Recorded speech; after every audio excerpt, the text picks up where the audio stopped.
Assalamualaikum students, welcome to online classes and ETA tricks. Today we are going to discuss about Venturi meter, which is the second application of Bernoulli's equation. Students, लेकिन उससे पहले अगर आपने हमारे channel को subscribe नहीं किया है तो हमारे चैनल को सब्सक्राइब करें और बेल आइकन को प्रेस करें ताकि आने वाली वीडियोस की नोटिफिकेशन जो है वो आपको बर वक्त मिल सके। स्टूडेंट्स, इससे पहले हमने एक एप्लीकेशन पढ़ा है, बर्नौलीज इक्वेशन था जो था टोरिस्लस थ्योरम या टोरशलाई थ्योरम। आज हम पढ़ने जा रहे हैं venturi meter. Students, venturi meter हमारे पास एक ऐसा डिवाइस है जो फ्लो स्पीड को मेजर करता है। तो हमारे पास इसका डिफिनीशन मैंने लिखा हुआ है, a device used to measure the flow speed through a piping system is called venturi meter. जब एक पाइप में हम स्पीड ऑफ फ्लो को मेजर करते हैं तो उसके लिए हम एक डिवाइस यूज करते हैं और उस डिवाइस को हम कहते हैं वेंचुरी मीटर।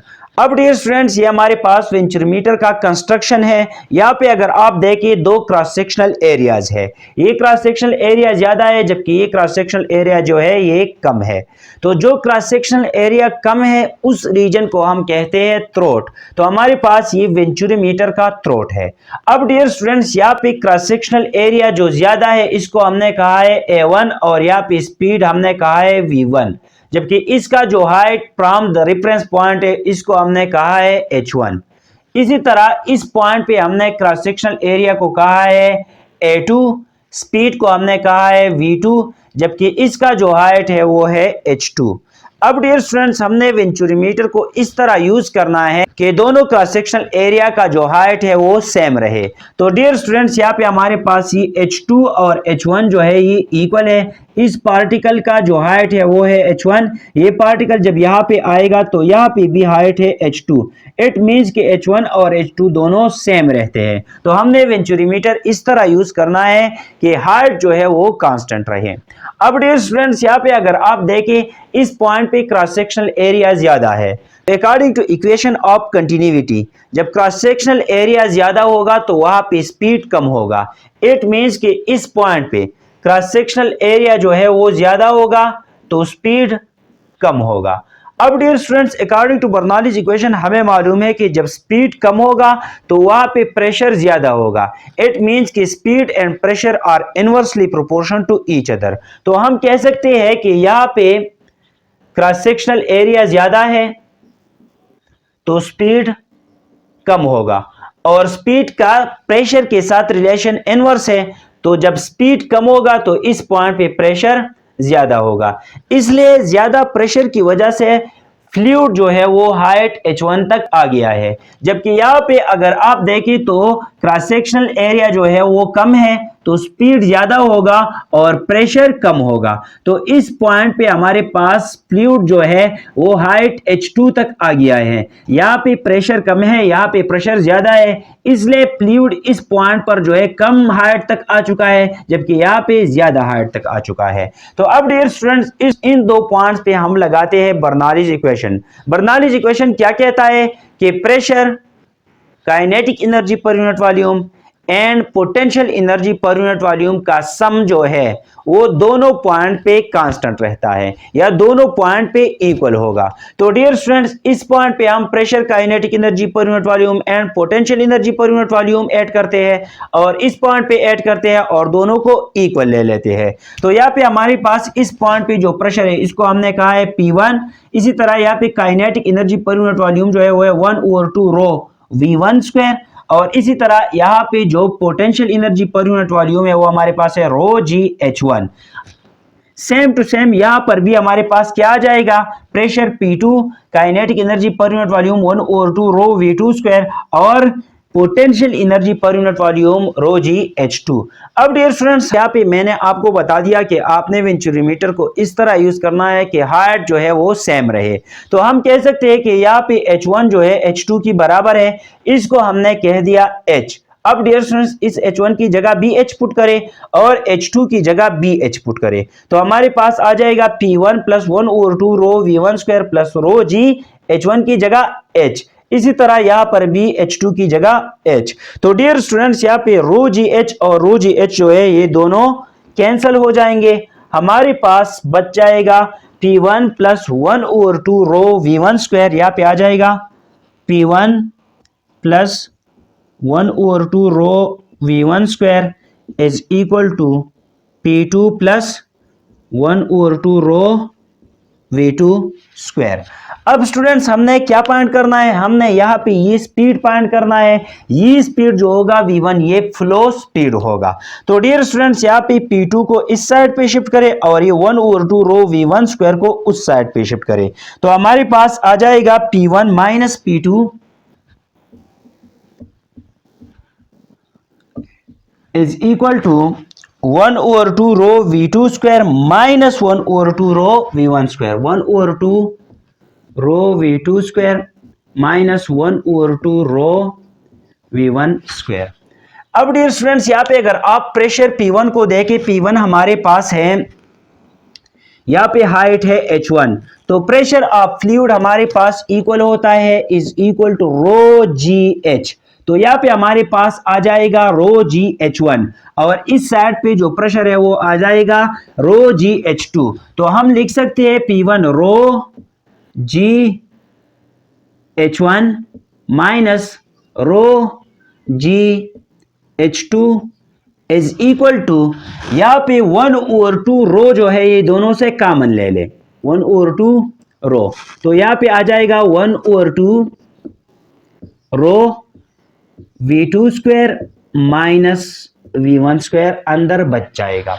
अब डियर स्टूडेंट्स यहाँ पे हम यहाँ से रो जी भी कॉमन ले सकते हैं, तो हमारे पास आ जाएगा rho g into H1 minus H2 is equal to 1/2 rho V2 square minus V1 square.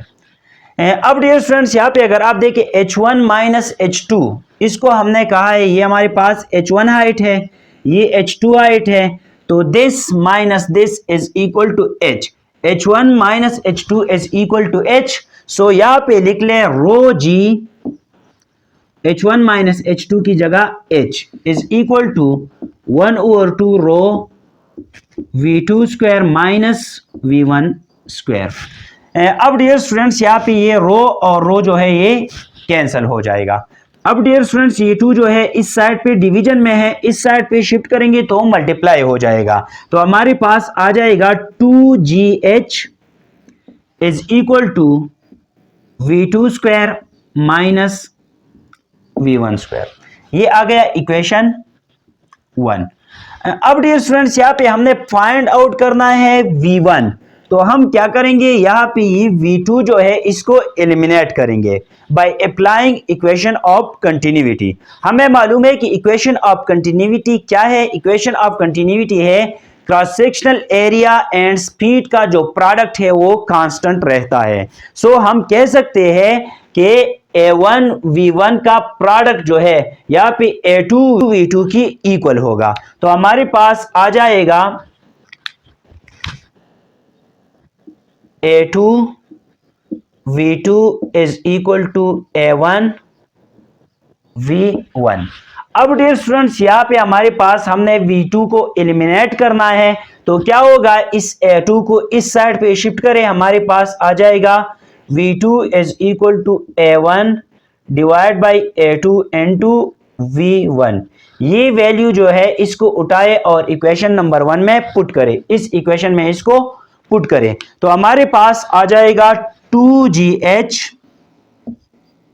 Is equal to V2 square की जगह ये वैल्यू पुट करें, तो हमारे पास आ जाएगा A1 square divide by A2 square into V1 square minus V1 square.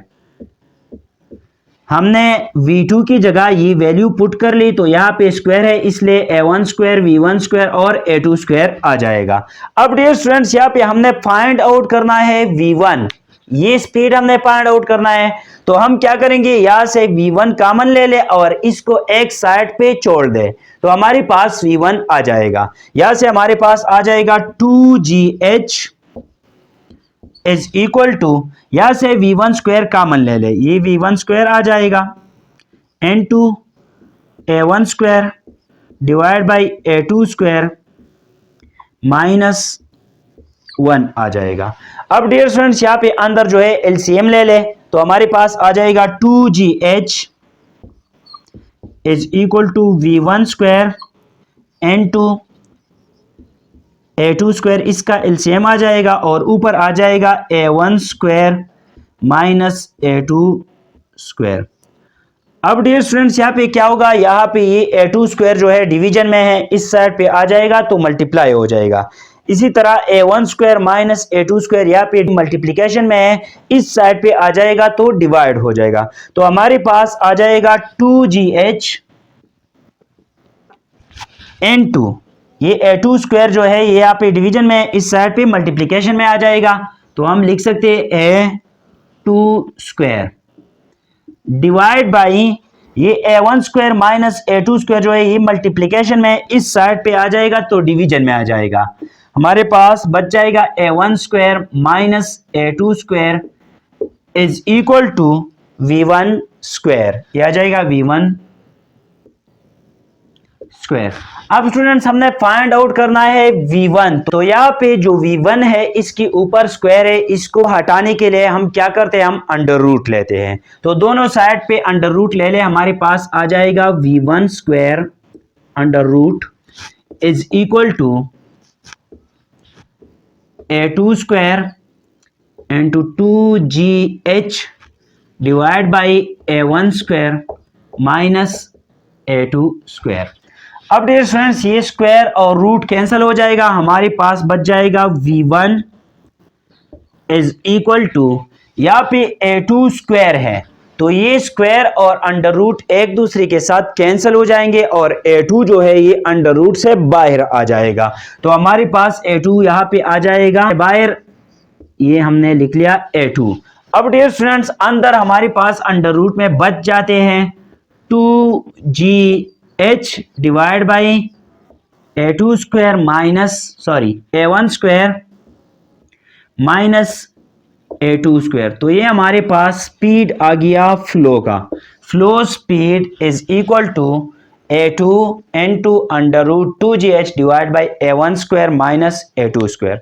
तो डियर फ्रेंड्स ये था आज का हमारा टॉपिक। अगर किसी पॉइंट की समझ नहीं आई हो तो आप कमेंट बॉक्स में पूछ सकते हैं। Thank you all.